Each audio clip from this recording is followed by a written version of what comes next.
College লেভেলে শুরু হয় সুগার সাথে আমার পথ চলা। গোপনে গোপনে প্রেম, ধীরে ধীরে তার প্রকাশ। বন্ধুরা জানতে না জানতেই জাঙ্কুকের কাছে সুগা খাই ধরা। জাঙ্কুক তখন সুইজারল্যান্ডে। সুগা ডাক্তারি পড়ার জন্য সেখানেই যায়। বাবা মা সম্পর্কে তেমন সায় দেয়নি, আমার বিয়ে ঠিক করে ফেলে। আমি তখন জাঙ্কুককে জানাই এই খবর। পরবর্তীতে জানলাম সুগার সাথে বিয়ে হচ্ছে। ঘোরের মাঝে শ্বশুর বাড়ি চলে এলাম। সেখানে এসে জানতে পারলাম দু ভাই দেশে এসে ফিরে বাড়িতে না গিয়ে সোজা আমাকে বিয়ে করে বাড়ি ফিরেছে। সুগা আমার পাশে দাঁড়িয়ে রইল।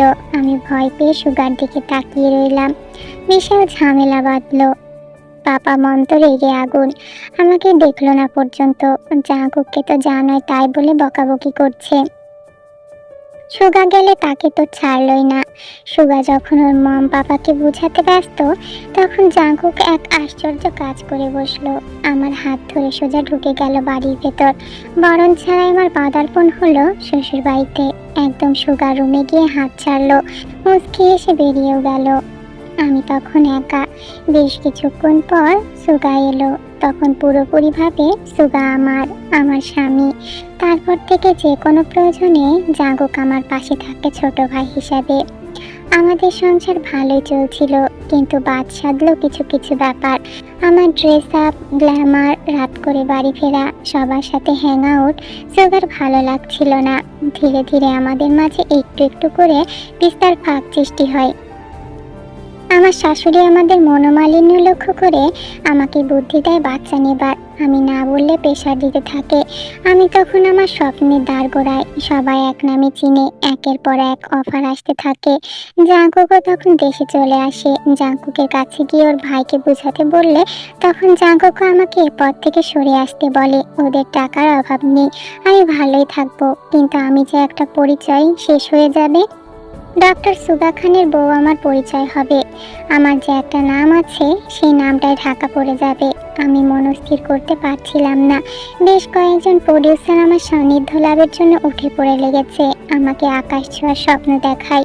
আমি আমার ক্যারিয়ারকে চুজ করি। ডিভোর্স চাই সুগার কাছে। সুগার ভালোবাসার রঙিন আলোয় আমার চোখে পড়েনি। আমাকে সুগার তখনও ধৈর্য ধরে বুঝিয়ে গেছে। আমাকে ডিভোর্স দিতে চাইনি। সুগার হাত থেকে মুক্তি পেতে আমার মনে যা আসে তাই কুচক্রি সৃষ্টি করি।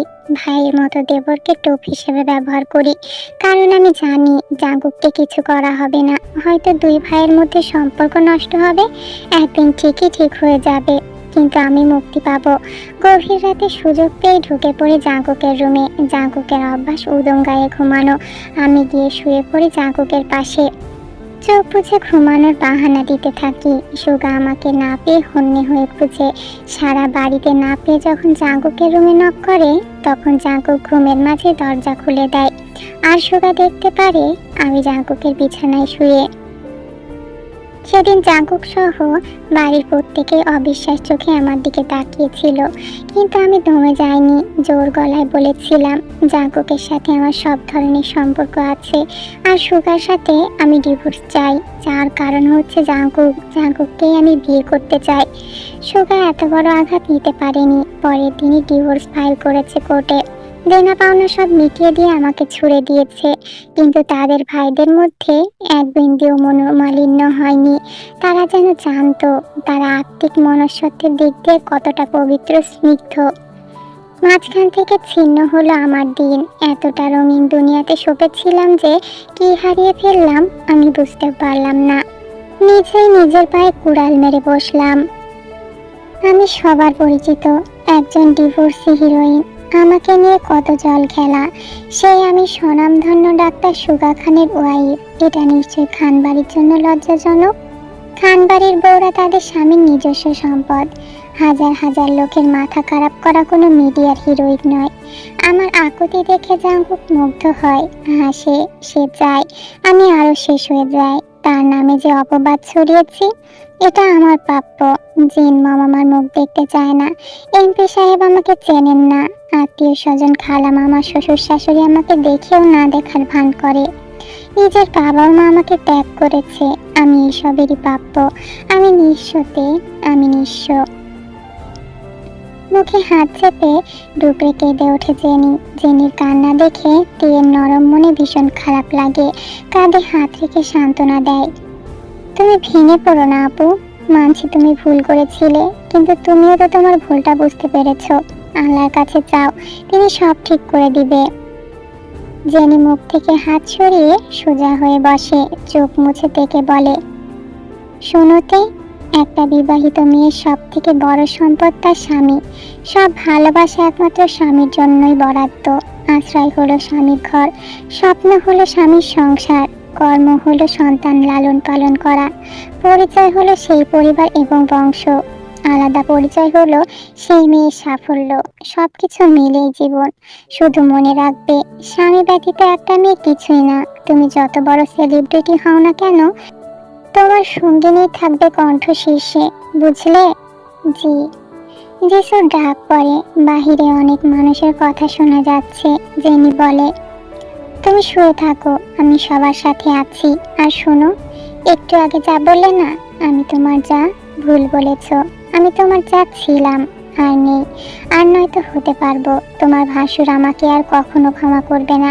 প্লিজ, আজ যা বলেছ বলেছ, আর কোনোদিন আমাকে এই পরিচয় দিবে না। আপু, তোমার জন্য ছোট্ট একটা গিফট আছে আপুর পক্ষ থেকে। নতুন জীবন শুরু করলে তো গিফট না দিয়ে পারি। কি গিফট? জেনি তীর হাতে একটা প্যাকেট তুলে দেয়। এই প্যাকেটটি প্রথমেই তীর চোখে পড়েছিল। জেনি সঙ্গে করে এনেছে, ভেবেছিল জেনিরই জিনিস, কিন্তু এখন জানলো এটা তার গিফট। জেনি মুচকি হেসে দরজা ভিড়িয়ে দিয়ে চলে যায়। তে প্যাকেটটির পিন খুলে টকটকে অরেঞ্জ কালারের সিল্ক জামদানি হাতে উঠে আসে, গোল্ডেন সুতোয় কাজ করা, এত সুন্দর। তের খুব পছন্দ হয়। শুধু শাড়ি দিয়েছে, আর কিছু দেয়নি। তে পকেটে হাত দিল, সুন্দর এক জোড়া ঝুমকো বেরিয়ে এলো, অরেঞ্জ স্টোন আর পার্ল বসানো। তে শাড়িটির দিকে তাকিয়ে রইল। অরেঞ্জ আইসক্রিমের মতো লাগছে। আইসক্রিম হলে এতক্ষণে মুখ লাগাতো। তে শাড়িটার উপর হাত রেখে চোখ বুজে জেনির কথাগুলো ভাবতে থাকে। কি করবে ও? সে তো স্বামীর মর্ম বুঝে, তবুও কেন এত দূরত্ব? দূরত্ব কোথায়? দূরে থাকলে কি দূরত্ব বাড়ে? কিন্তু জাঙ্কুকটা আছে তের হৃদয়ে, খুব কাছে, পুরো শরীর জুড়ে তার ছোঁয়া মিশে আছে। জেনি বলেছিল, যদি তাদের মায়াতলে থাকতে পারে, তাহলে তোমাকে বুকে তুলে রাখবে, তোমার জীবন উৎসর্গ করতেও দ্বিধাবোধ করবে না। সেদিন রাতে জাঙ্কুকের কথাগুলো তে ভাবতে থাকে।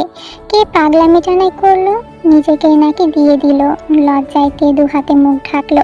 সেদিন তো এত লজ্জা লাগেনি, একটু লাগেনি। এখন কেন এত লজ্জা লাগছে? সেদিন এত জেদ দেখিয়েছিল, নিজের কর্মে নিজেই তে অবাক হলো। শেষ বিকেলে জেনি চলে যাবে বলে বিদায় নিতে এলে তের কাছে সোফায় থেকে ব্যাগ উঠিয়ে মুচকি হাসলো। সেলফোনটা তের চোখের সামনে ধরলো। তে জিজ্ঞাসা করলো, কি? পড়ো। তে পড়লো, জাঙ্কুকের মেসেজ, কামিং। জাঙ্কুক আসছে তে, তুমি না বলে খুব ভুল করেছো। এখন জাঙ্কুক আসছে, তাকে সামলিও। উনি তো আমার উপর রাগ করে আছে আপু। তুমি অসুস্থ শুনে রাগ চলে গেছে, তাড়াহুড়ো করে আসছে, আমার কথা মিলিয়ে নিও। জেনির কথায় তে আশ্বস্ত হলো না, তার টেনশন বেড়ে গেল। এবার যদি অসুস্থ জেনে রাগ দেখায়, এত রাগের পাল্লাতে কিভাবে সামাল দিবে? জেনি যখন চলে যাবে, হুট করে তে ডেকে বসে, আপু, আম্মু কোথায়? আন্টি তো কাকিদের সাথে হাঁটতে হাঁটতে রাস্তায় গিয়ে ওয়েট করছে। আপু, আমি না শাড়ি ভালোভাবে পরতে পারি না, তুমি আমাকে শাড়িটা পরিয়ে দিবে? তের চোখে মুখে হাসি, জেনিও বুঝে গিয়েছে চোখে হাসে।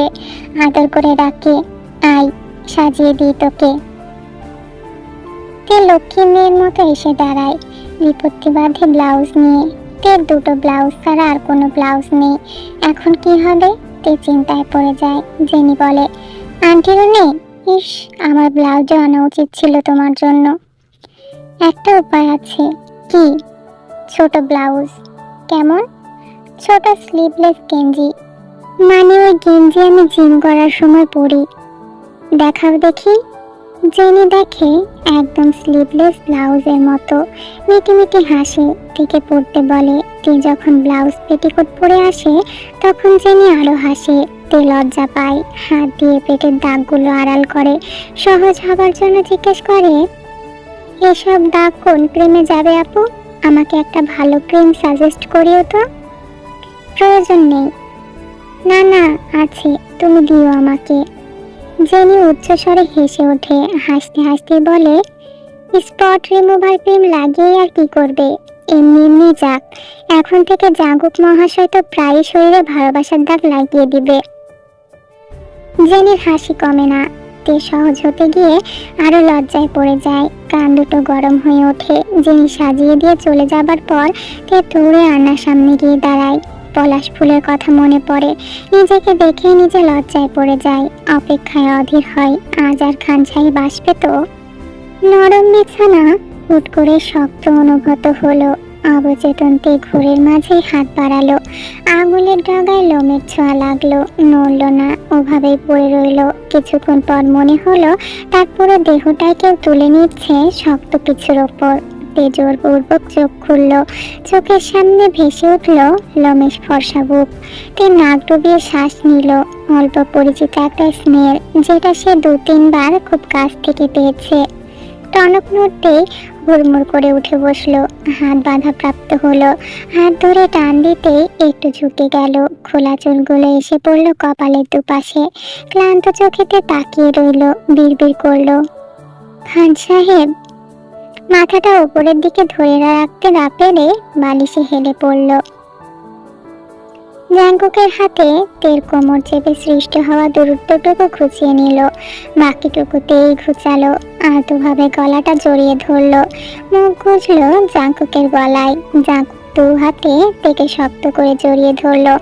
তের ঘাড়ের ওপর ফুসফুস করে উষ্ণ শ্বাস ছাড়লো, মৃদু আওয়াজ তুলল। তের নিচু স্বরে জানতে চাইল, আপনি রাগ? জাঙ্কুক উত্তর করল না, আরো নিজের সাথে মিশিয়ে নিল ঘরময় শুধু উষ্ণ শ্বাস।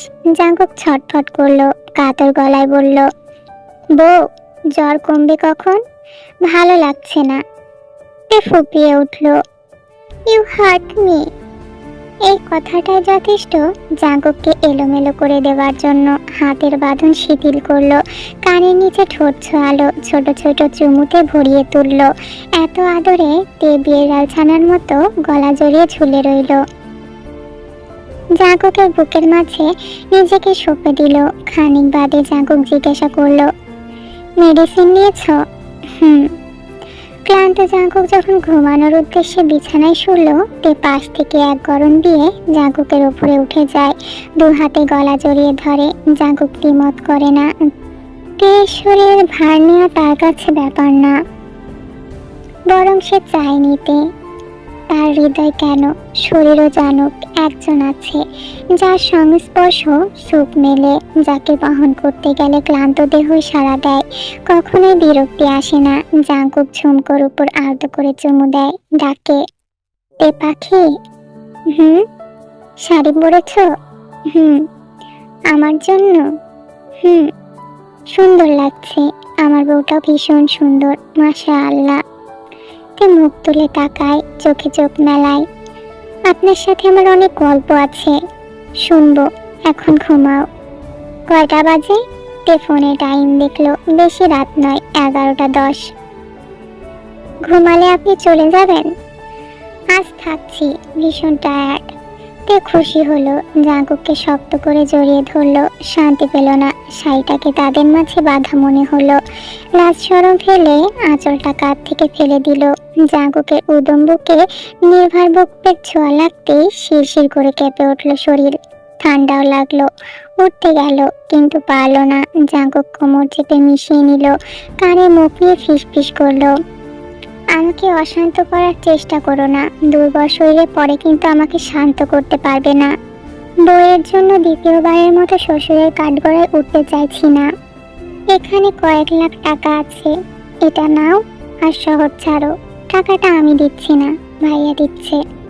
বিশ্বাস করি না, সুগা কখনোই আমাকে টাকার ওপর মাপে না, কিন্তু তুমি মাপো।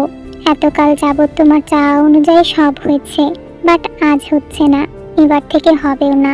তোমাকে হেল্প না করতে পারার জন্য আমি সরি। জাঙ্কুক, আমি তো তোমার খারাপ চাইনি, মানছি একটা সময় খারাপ কিছু করেছি, আর তোমাকে হেল্প করার ছুতো পেলে বসে থাকেনি। রাজনৈতিক স্বার্থে তুমি যেখানে যেখানে শো করতে বলেছো সেখানে গিয়েছি। ওই টাকা না হলে কি আমার চলতো না? তোমার বউটা কষ্ট পাচ্ছিল, সেজন্য আমার বউটার মাথায় বিগড়ে দিলে? মুখের কথা কেড়ে নিয়ে তেড়ে যায় জেনির সামনে, হাত মুষ্টিবদ্ধ করে রাগ সংবরণ করে, বাইরের দিকে তাকিয়ে ফুস করে শ্বাস ছাড়ে, শান্ত গলায় বলে, তুমি কি করতে চাইছিলে তা তুমি জানো। ধরে নিলাম তুমি আমার বউকে হেল্প করতে চেয়েছিলে, কিন্তু সেটা নিজের স্বার্থে। আমার বউ যখন আমার জন্য পাগল, তখন তুমি ওর মাথাটাই বিগড়ে দিলে, যাতে ও তোমাকে ভালো মনে করে আর খান বাড়িতে তোমার প্রবেশের দ্বার সৃষ্টি করতে সাহায্য করে। জানো আমি আমার বউয়ের প্রতি কতটা দুর্বল। এই সুযোগের গুটি সুন্দরভাবে চেলেছ। ভালো শাস্তি শাস্তি যখন মনের মধ্যে হিংস্রতা উকি দিত, তখন ঠিকই কথায় কথায় কষ্ট দিতে। কষ্ট পেয়েও আমার বউটা চুপ করে থাকতো আমার জন্য। আমার অবুঝ বউটা বুঝে গিয়েছিল আমাকে রাগালে আমি নিশ্চয়ই কন্ট্রোল হারাবো। সোজা আঙুলে তো তোমাদের ঘি ওঠে না, তাই তুমি ওই ছেলেটার দিকে আমার বউকে এগিয়ে দিবে। তুমি হয়তো ভেবেছো তুমি আমার উপকার করেছো, কিন্তু আমার অপকারটাই বেশি করেছো। এর কষ্ট লাঘব করতে গিয়ে আরো কষ্ট দিয়ে ফেলেছো। তুমি জিজ্ঞাসা করে দেখতে পারো ও কতটা কষ্টে আছে। যে আমি আমার বউকে হারানোর ভয়ে থাকি সর্বদা, সেই অনিশ্চয়তা আমার বউয়ের ছোট্ট বুকে ভয়ের সৃষ্টি করেছে। আমি ওকে যতই বলি ভালোবাসি, ওর চোখে অবিশ্বাস দেখতে পাই। ওর ব্রেন এটা বিশ্বাস করে নিয়েছে আমি তাকে চাই না, কিন্তু ও আমাকে নিজের কাছে জোর করে ধরে রেখেছে এবং সারা জীবন রাখবে। কতটা হেল্পলেস লাগে জানো? ওর কষ্ট যেন না বাড়ে সেজন্য দূরে দূরে থাকতাম। ওর মনে সত্য অনুভূতি কাজ করতো, কিন্তু এতটা উগ্রভাবে না যতটা তোমার সান্নিধ্যে গিয়ে হয়েছে। কতটা কষ্ট করে ধৈর্য ধরে ওকে অ্যাচিভ করতে পেরেছি এটা একমাত্র আমিই জানি। আমাদের জীবনটা সুন্দরভাবে শুরু হতে পারত। 2 বছর সময় নিয়ে ধীরে সুস্থে আমরা আমাদের সংসার শুরু করতে পারতাম। তোমার জন্য সবটা নষ্ট হয়ে গেল। বিশৃঙ্খলা জীবন আমার পছন্দ না। তোমার জন্য আমি বিশৃঙ্খলাপূর্ণ জীবনযাপন করছি। তুমি থাকলে আমার বউ আবার কষ্ট পেতে পারে। সো চলে যাও। আমি সব ছেড়ে ছুড়ে এসেছি জাঙ্কু, সংসার করবার জন্য। একটু দয়া করো, তোমাদের ডিস্টার্ব করব না। কোনো ব্যাপারে আমাকে পাবেও না। প্রয়োজনে দাসী হয়ে থাকবো। ছাড়া গরু গোয়ালে বসে থাকে না। সুগা কি বলে? আমার সুগার সাথে কথা আছে। আপাতত ব্লক লিস্টে আছো। আর শোনো, আমার বউয়ের আশেপাশে আসবে না, আমি আসতে দিব না। এতদিন আমি চেয়েছি জন্য তুমি আসতে পেরেছিলে, ভেবেছিলে আমার প্রতি তুমি সামান্যতম গ্রেটফুল, কিন্তু না, তুমি তোমার রং দেখিয়ে দিলে। এটা আর সম্ভব না। টাকাগুলো নিয়ে যাও জাগো, আমি চাই না। শুনলাম মিডিয়ার কাজ ছেড়ে দিয়েছো, রেখে দাও, লাগবে। এরকম দানের টাকা খান বাড়ি থেকে প্রতি বছরই যায়। জাগুক রাত বাড়ালো না, 10টার দিকে এসে রুমে ঢুকলো। তে হুট করে জাগুককে দেখে চমকে গেল। আসার কথা তো ছিল না। এই ছেলেকে তো বলে বলে আনা যায় না, যার যার স্বভাব তাই। এসে ওয়াশরুমে ঢুকলো, বেরোলো উদম গায়ে। এখন নিশ্চয়ই বিছানায় গায়ে দিয়ে দিবে। তে একটু লজ্জা পেল।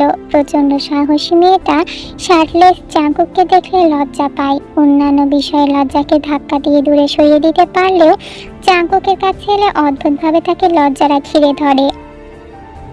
কিছুতেই ইগনোর করতে পারে না। লজ্জারা যেন ঘুমিয়ে থাকে। জাঙ্কুকের আগমনে জেগে উঠে তাদের যাপন শুরু করে। তে মনে মনে দোয়া করে, আল্লাহ আমার লজ্জা কমিয়ে দাও। সারা জীবন ধরে নয়তো ভালোবাসার দাবি ওনার সামনে পেশ করতে পারবো না। জাগক রুমের বাইরে চলে গেল। ফিরে এলো মিনিট 2-এর মধ্যে।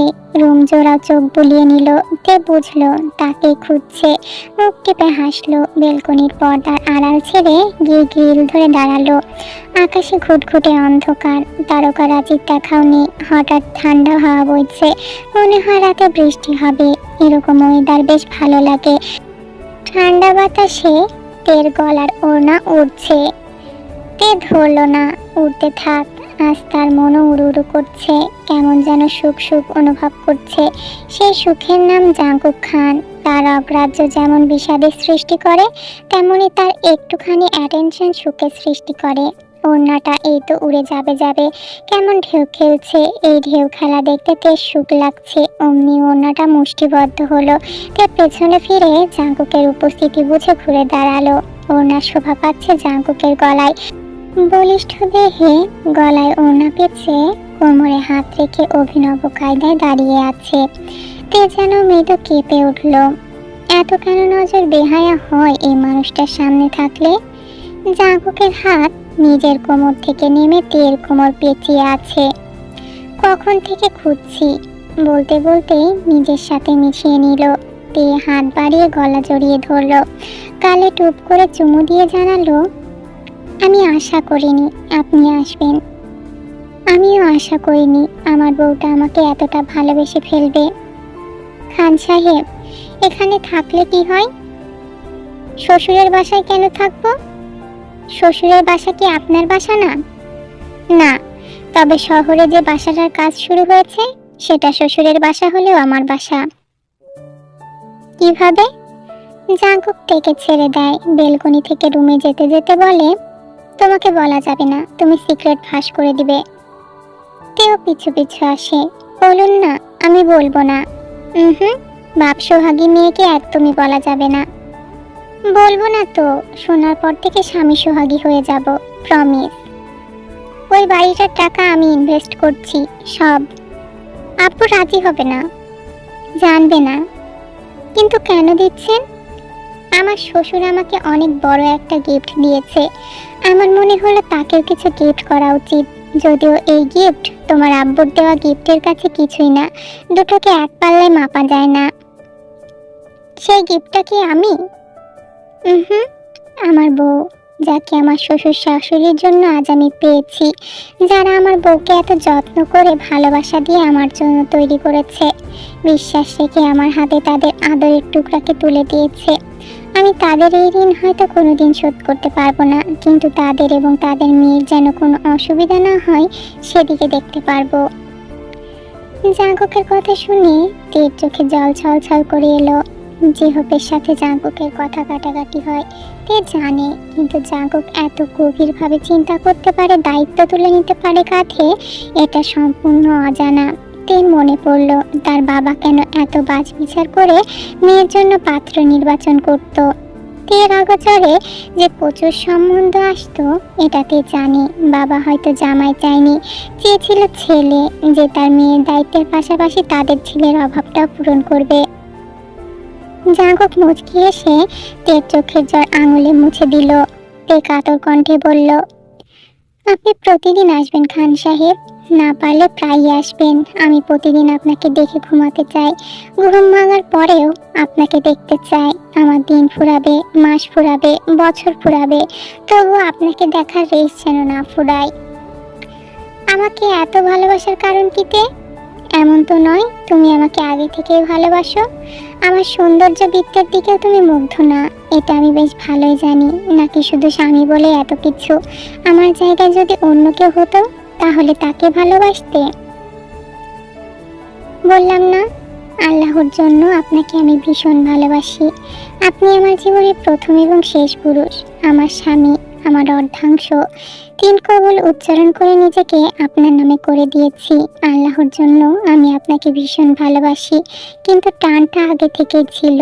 আপনার সাথে আলাপ হওয়ার পর থেকেই ভীষণ আপন মনে হতো ভরসা ছায় আমার আব্বুর মতো। সেজন্যই বারবার আপনার কাছে ছুটে গিয়েছি।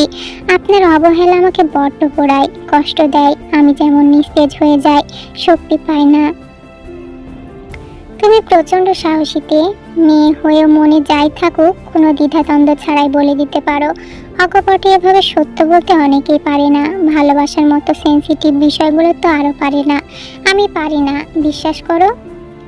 কোথায় লেখা আছে সবসময় ছেলেরা ভালোবাসে বলবে আর মেয়েরা চুপ করে থাকবে? আমি মনের কথা মুখ ফুটে বলতে পারি, এটাই কি আমার দোষ? না, এটা মোটেই তোমার দোষের কিছু নয়, এটা তোমার সাহসের পরিচয়। কিন্তু এই সাহসটা একটু পরেই উধাও হয়ে যাবে। গলা উঁচিয়ে ভালোবাসা জাহির করা মেয়েটাও লজ্জায় বুকে মুখ গুজে পড়ে থাকবে। তখন এই মেয়েটার লজ্জাবর্ণ মুখটা আমার তৃষ্ণা বাড়িয়ে দেয়, অদ্ভুত সৌন্দর্য ছড়ায়। সে সৌন্দর্য দেখার জন্য আমি তার কাছে ছুটে আসি। দেখতে চাও তুমি? তে মুখ ঘুরিয়ে নিল। কি সুন্দর করে প্রস্তাব পেশ করেন উনি, যেন তেন ব্যাপার। কিন্তু তের কাছে মোটেই যেন তেন ব্যাপার নয়, বড্ড লজ্জাজনক ব্যাপার। এখন ধীরে ধীরে লজ্জা বাড়বে, পৃথিবীর সমস্ত লজ্জা তাকে চেপে ধরবে। স্বামীর বুকে লজ্জায় লেপ্টে পড়ে থাকবে সে। জাঙ্কুক তের লজ্জাটা ফিল করে হু হু করে হেসে উঠল। কোলে তুলে নিয়ে বিছানায় একদম বুকের সাথে চেপে ধরলো। তেও জাঙ্কুকের পিঠে দুহাত দিয়ে জড়িয়ে ধরলো। তের কপালে চুমু এঁকে জাঙ্কুক প্রশ্ন করে, আমাকে ছাড়া বাঁচতে পারবে? পারবো। সত্যি? সত্যি পারবো, তবে অনেক কষ্ট হবে। আমি যদি বলি আপনাকে ছাড়া বাঁচবো না, তাহলে আল্লাহ তাআলা আপনাকে ছাড়াই আমাকে বাঁচাবে। দুনিয়াতে সবাই সবার নির্দিষ্ট আয়ু নিয়ে এসেছে, কেউ কারোর জন্য মরে না। আমি আপনাকে ছাড়তে চাই না, প্লিজ আমাকে ছেড়ে যাবেন না। যাব না। ডিনার করেছেন? করবো এখন, সারা রাত।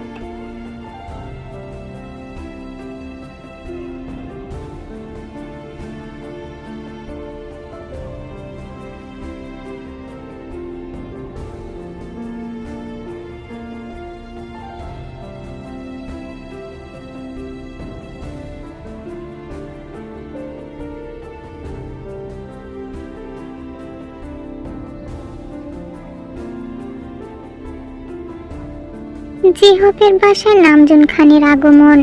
ড্রয়িং রুমে দুজনে আলোচনায় মশগুল। যিশু বেহাইকে আপ্যায়নে রীতিমতো দৌড়াচ্ছে। যাদের ডেকে এনে সমস্ত নাস্তার আয়োজন শেষ করে ড্রয়িং রুমে বিশেষ আলোচনায় যোগদান করে। তেও সিরিয়াস মুডে আলোচনায় বসে। অনেক খুঁজে সুগার জন্য একটা মেয়ে পেয়েছি। আমার বেশ ভালো লেগেছে দেখে। বেশি দূরে না, মেয়ের বয়স কম, কিন্তু রূপবতী, সংসারী হবে দেখে বোঝা যায়। আমি দেখেছি, এখন আপনারা সবাই গিয়ে দেখে আসুন। আপনি যেহেতু পছন্দ করেছেন, সেক্ষেত্রে আমাদের পছন্দ হবেই। না, তারপরেও একটা ব্যাপার আছে না? আপনাদেরও একটা বোঝার ব্যাপার আছে। বাড়ির বড় বউ আনছি, সবার পছন্দের হওয়া চাই। সুগা বাবা কি বলে? ও তো এখনো পজিটিভ আছে। বোঝদার ছেলে আমার, যদি অবুঝপনা করে তাহলে আপনার আমার কিছুই করার থাকে না। সেটাও ঠিক। মেয়ে যদি পছন্দ করে সুগা, তাহলে আংটি পরিয়ে আসবেন, যেন কোনো দমনার সুযোগ না পাই। আপনার তাহলে চিটাগাং যেতেই হচ্ছে? বেয়াই, আপনি আছেন তো, নিশ্চিন্ত থাকবো। নামজুন খান যিশুকে বলে, তো শুক্রবার বাদ জুম্মা সবাই গিয়ে মেয়ে দেখে আসেন। আমি তাহলে উঠি। উঠি কি ভাইজান? না খেয়ে যেতে দিচ্ছি না। তে জিজ্ঞাসা করলো, পাপা আমিও কি যাব? তুমি না গেলে কি চলবে মা? তের খুশি দেখে কে, কি পরে যাবে, কিভাবে সাজবে, ভেবে ভেবে শেষ। আলমারি খুলে জামা কাপড় বিছানায় একাকার করে ফেলেছে। মায়ের শাড়িগুলো গিয়ে খাটিয়ে এসেছে, পছন্দ করেছে কয়েকটা, কিন্তু তার ব্লাউজ নেই। ঝটপট জাঙ্কুকে কল করে, আসসালামু আলাইকুম। ওয়ালাইকুম আসসালাম। শুনুন না। বলো। আমিও যাচ্ছি মেয়ে দেখতে। আমি তো ছোট বউ, কি পরে যাব? যা পড়ো। ইস, বুঝছেন না ব্যাপারটা। আমি তো বাড়ির ছোট বউ, তাই না? একটা স্পেশাল ব্যাপার আছে না? মেয়ে দেখতে যেতে আবার কিসের স্পেশাল ব্যাপার? এটা তো শুধু মেয়ে দেখা না, ঘরোয়া এঙ্গেজমেন্ট। খান বাড়ির ছোট বউ যদি শাড়ি গহনায় মুড়ে না যায়, ব্যাপারটা কেমন বিশ্রী হয় না?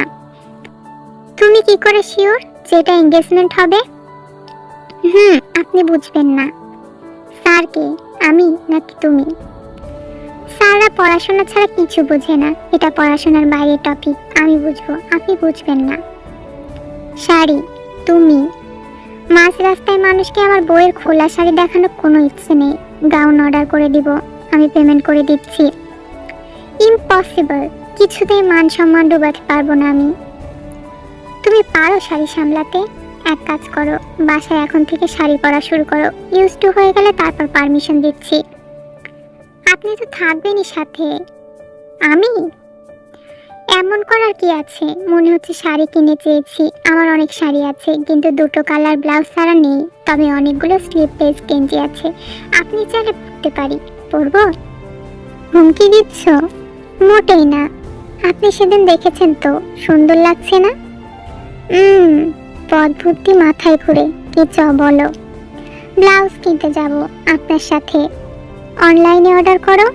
হবে না, ইটস আর্জেন্ট। পরশু তো শুক্রবার, বিকেলে গাড়ি পাঠিয়ে দিব। গাড়ির সাথে আমার জামাইটাকে পাঠায়েন। জাঙ্কুক নিঃশব্দে হাসে।